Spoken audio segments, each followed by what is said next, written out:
With our first question, we'll go to Christian Clark. Hey, Aaron, this is Christian Clark in New Orleans. I cover the Pelicans.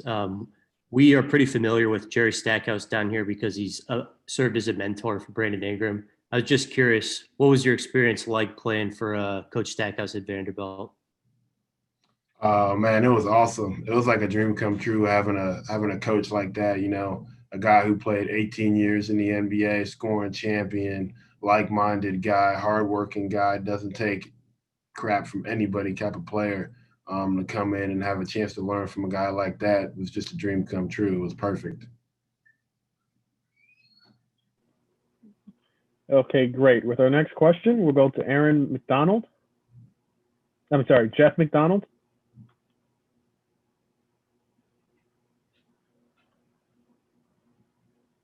Jeff, you're on mute. Just please unmute your line.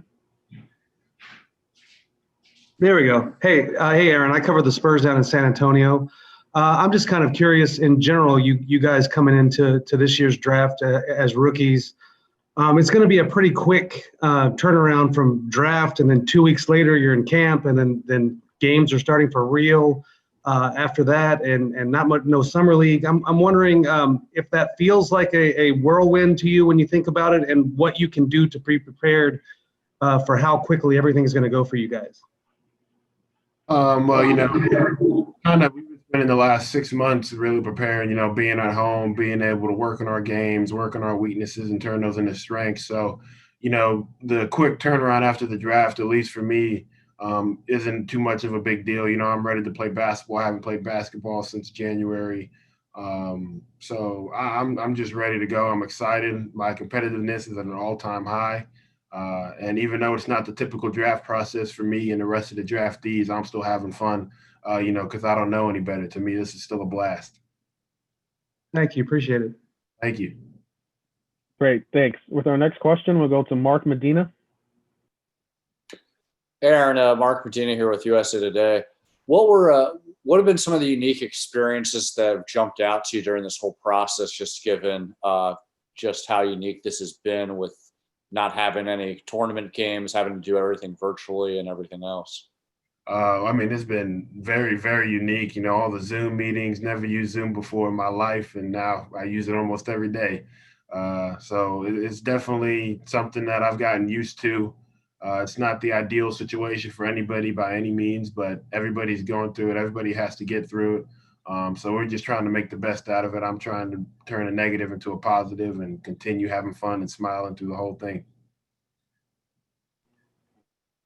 Great. With our next question, we'll go to Dan Savage. Aaron, for some of the guys who haven't watched you as closely, what are some of the strengths that you feel you could bring to an NBA team? Obviously from day one, my floor space and my ability to shoot the three ball, and my ability on the defensive end to guard the 1 through 4 and play with high energy, high effort, and always giving it my all. So that's kind of my game in the short term. Great. Next question, Rylon Steele. Hey, Aaron, I was wondering if you've had any contact with the Oklahoma City Thunder. Yes, I have. And how did that go, and how would you see yourself fitting in there? It was well. I thought it went well. I thought the interview went well with those guys. They seem like a great group of guys. They're very hardworking. They're very poised, and they do their research. So for me, it seems like that's my kind of organization, a very detail-oriented group of people, people that want to be the best and the people that are always working to win. It's never a rebuild season for those guys. You could take their last season, for example. Not a lot of people had them, tallied up to have the season that they had, but, thanks to the players that they had, the coaching staff that they had, the front office that they have, they were able to do something special over there in Oklahoma City. And so moving forward, shooting is what is really huge in the NBA right now, and that's my best attribute in my game. So I think that'd be a perfect fit to make more room for the creators like Shea and Chris Paul going forward. Great. With our next question, we'll go to Callie Kaplan. Hey, Aaron. I work for the Dallas Morning News. I cover the Mavericks, and so similar question. Have you gotten to talk with the Mavericks yet, and how did that go? I've talked to the Mavericks as well. I thought it went extremely well. just like the Oklahoma City Thunder. Once again, those guys are like a very hardworking group of guys, and they really know their basketball and they care about their players. It seems like there's a big emphasis over there down in Dallas to make sure that their players are taken care of. Their players are loving playing for them and loving the experience that they're having down there in Dallas.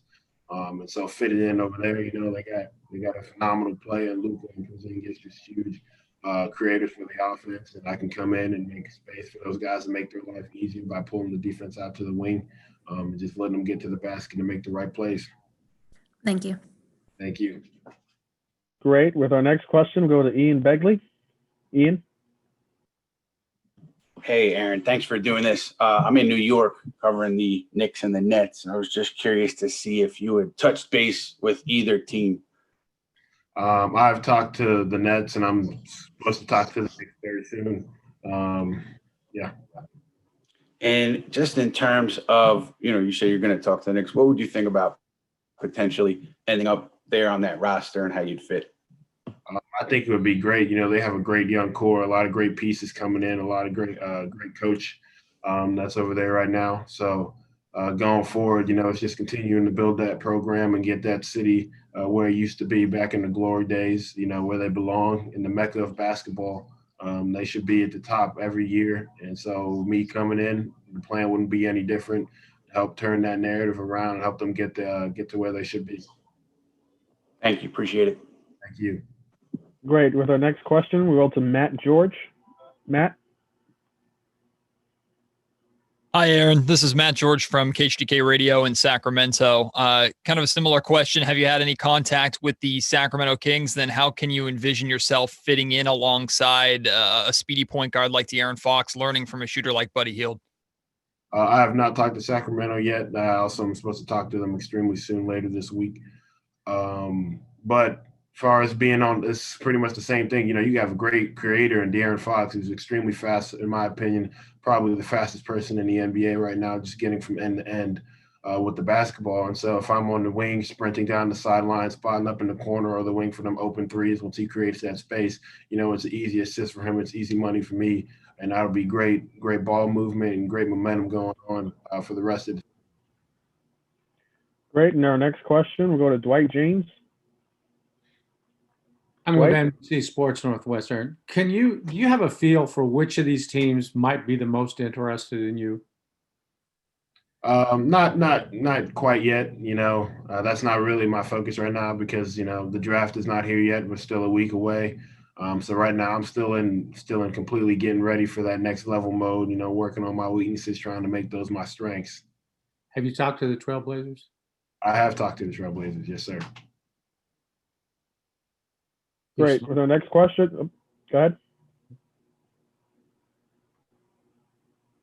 Okay, next question, Eric Walden.